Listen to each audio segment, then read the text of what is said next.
ओम शांति। आज सुनते हैं प्यारे बाबा की 22 सितंबर की मुरली से दिल में छपने वाली गहराई की बातें। आज का मुरली मंथन ओम शांति रिट्रीट सेंटर के पिरामिड से कर रहे हैं। आज प्यारे बाबा ने कितना सुंदर कहा, बच्चे तुम बाबा के जितने मददगार बनते हो ना, उतना ही तुम नंबरवार प्राइज के हकदार बनते हो। हर एक चेक करे बाबा का मैं कितना मददगार हूँ। बाबा विश्व कल्याणकारी, मैं विश्व कल्याण में कितनी सेवा कर रहा हूँ।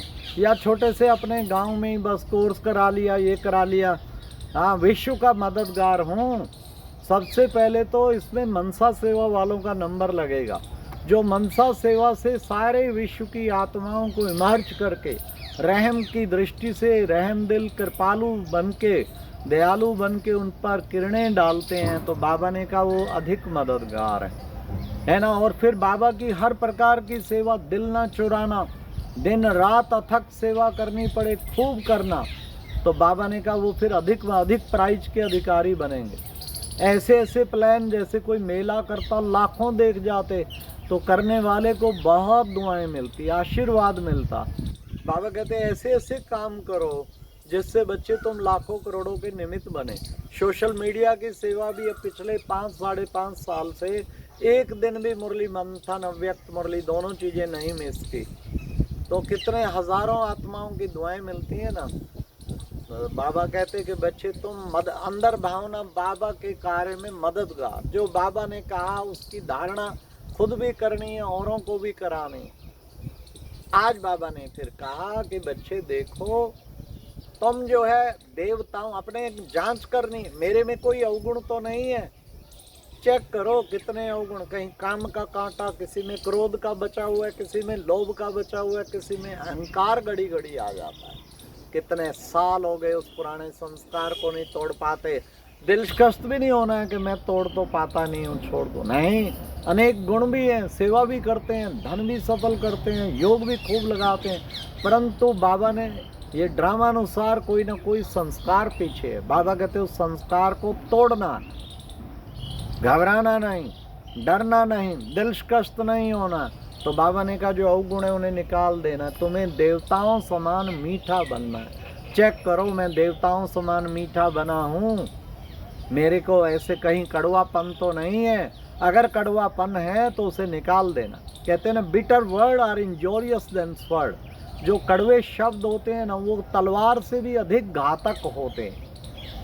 फिर बाबा ने आज कहा देखो बच्चे, बाबा हेवनली गॉड फादर, अरे गॉड फादर कहते तो बाप से वर्षा मिलना चाहिए ना, लेकिन बाप से वर्षा याद आता है, वर्षा तो उस पिता से वर्षा मिलना चाहिए ना। तो हेवनली गॉड फादर हेवन स्थापन करता है। ये बाबा ने कहा मैं सत्य हूँ, उसके जैसा सत्य कोई नहीं। देखो ना, सारे कल्प में एक संगम पे ही आके सत्य बातें पता लगती हैं। मैं सत्य हूँ, मैं सत्य बाप भी हूँ, मैं तुम्हारा सत्य टीचर भी हूँ, तुम्हें शिक्षाओं से तुम्हारी श्रृंगार करता हूँ। मैं सतगुरु भी हूँ जो तुम्हारी सदगति करके वापस ले जाता हूँ। बच्चे तुम्हें अकेला नहीं जाने दूंगा, साथ में चलूँगा। फिर बाबा ने कहा तुम्हें वरदानों से भी तुम्हारी झोली भरता हूँ। अरे बच्चे, जो बाप सारी दुनिया में, विश्व में शांति स्थापन करता है, उसको तुम भूल गए हो। बाबा भूले तो नहीं, जगह जगह आपके शिव मंदिर बना के पूजा करते रहे, लेकिन समझ नहीं आया कौन है वो। अब आके आपने अपना परिचय खुद हमें दिया, तब हमें समझ आया कि हमारा बाबा कौन है। बाबा ने कहा ये देखो बच्चे, कहानी है तुम्हारे 84 जन्मों की कहानी है। कैसे तुम परम धाम में आत्मा बिल्कुल पवित्र थी, बाबा के पास बैठी थी, बाबा के प्रकाश के नीचे। फिर तुम आदि में आई, सतयुग में देवता बनी, 16 कला संपूर्ण निर्विकारी। कितने अपार सुख थे, सोने के महल थे, हीरे जवाहरातों के, कितना सुंदर दैवी घराना था। एक धर्म, एक राजा, एक भाषा, एक कुल था। फिर तुम क्षत्रिय बने, थोड़ा सा नीचे आए, 14 कला संपूर्ण। फिर द्वापर में पहुँचे, फिर तुम पूजा करना शुरू किया। एक व्यभिचारी भक्ति शिव की, फिर करते करते देवताओं की। अब तो अरे व्यभिचारी भक्ति करने लग गए। अब धक्का खाते खाते थक गए। अब तुम ढूंढ रहे थे कहाँ मिलेगा, अब मैं तुम्हें मिला हूँ, तुमको फिर वापस देवता बनाता हूँ। ये है कहानी। बाबा ने कहा 84 जन्मों की कहानी तो सहज है बच्चे। तुम्हारी बुद्धि में अब सृष्टि चक्र के आदि मध्य अंत का ज्ञान आ गया है। ये 84 की कहानी आ गई है। लेकिन बच्चे तुम्हें ये कहानी तो सहज है, याद करना वो है सबसे मुख्य है। बाप की याद नहीं ठहरती, वो थिरकनी है, वो याद करना बड़ा जरूरी है, वो अभ्यास करना है। बच्चे मैं आके सेवा करता हूँ किस किस की, अजामल जैसे पापियों की, अहल्याओं की, कुब्जाओं की, भेलनियों को ऊंचे से ऊंचा बना देता हूँ। वाह वाह वाह, कमाल है। ये बाबा ने जो कहा है ना 100% सत्य है। सबको पता नहीं है, निमित्त टीचर को पता है, बड़ों को पता है। कोई कोई अहल्याएं थी, कोई कुब्जाएं थी, कोई भेलनियाँ थी, कोई अजामल जैसे पापी भी थे। उनकी हिस्ट्री अब सबको बताई नहीं जाती, पर वो सच सच अपनी हिस्ट्री जरूर निमित्त को बताते हैं, बतानी भी चाहिए। उनको इतना उद्धार किया और वो ऊंचे से ऊंचे बन गए, ऊंची स्थिति बन गई उनकी। बाबा ने कहा मैं आकर ये सर्विस करता हूँ, तुम मेरे मददगार बनते हो।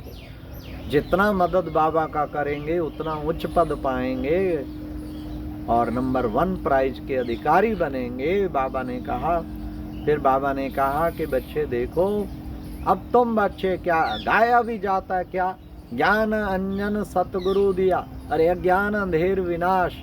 ये ज्ञान का सुरमा बाबा ने पहनाया जिससे हमारा सारा ज्ञान का अंधेरा विनाश हो गया। इसलिए ज्ञान अंजन खुद भी पहने रहो, ज्ञान भूल नहीं जाओ। माया कुछ और ज्ञान देगी, वो उल्टे सुल्टे संकल्प लाएगी। फटाफट ज्ञान का सुरमा पहनो, औरों को भी ज्ञान का सुरमा पहनाते रहो। हर वक्त ज्ञान की बातें शेयर करते रहो, कभी किससे कभी किससे, कभी अपने से भी शेयर करो। अच्छी अच्छी बातें अपने से बातें करते रहना चाहिए। आज बाबा ने कहा रिलीजन इज माइट। बच्चे तुम कौन हो? तुम हो सर्वोत्तम ब्राह्मण कुल भूषण। कोई छोटी बात है क्या? सर्वोत्तम का ब्राह्मण कुल भूषण। और रिलीजन इज माइट, बच्चे धर्म में बड़ी शक्ति है, तुम शक्तिशाली आत्मा हो। तो बाबा ने कहा है रिलीजन इज माइट जो है ना बहुत जरूरी है। इसलिए बच्चे तुम्हें शक्तिशाली बन के सबको शक्तियाँ प्रदान करनी हैं। फिर बाबा ने कितना सुंदर हम बच्चों को कहा कि बच्चे देखो, बच्चे तुम बाप को याद, बाबा माम एकम याद करो, देह सहित देह के सर्व संबंधों को भूल अपने को आत्मा समझ माम एकम याद करो। बड़ा सिस्टमेटिक योग का तरीका बताया है।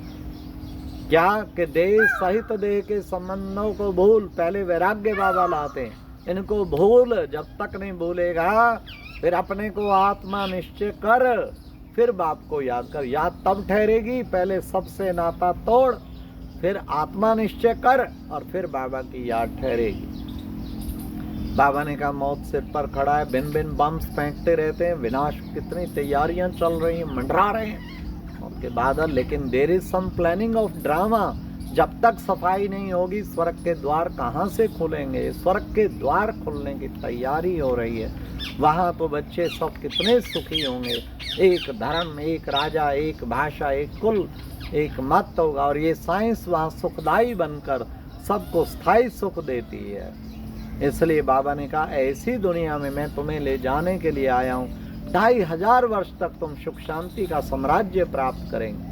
आज की मुरली में वरदान था, बाबा ने कहा क्या बच्चे खुदाई खिदमतगार बन, सहज याद का अनुभव करने वाले।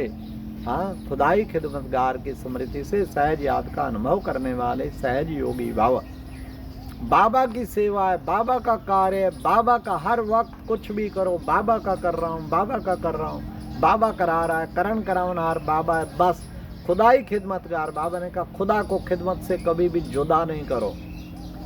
अगर ये याद रहे बाबा का कर रहा हूँ, बाबा का, तो निरंतर योगी बन जाएंगे, सहज योगी बन जाए।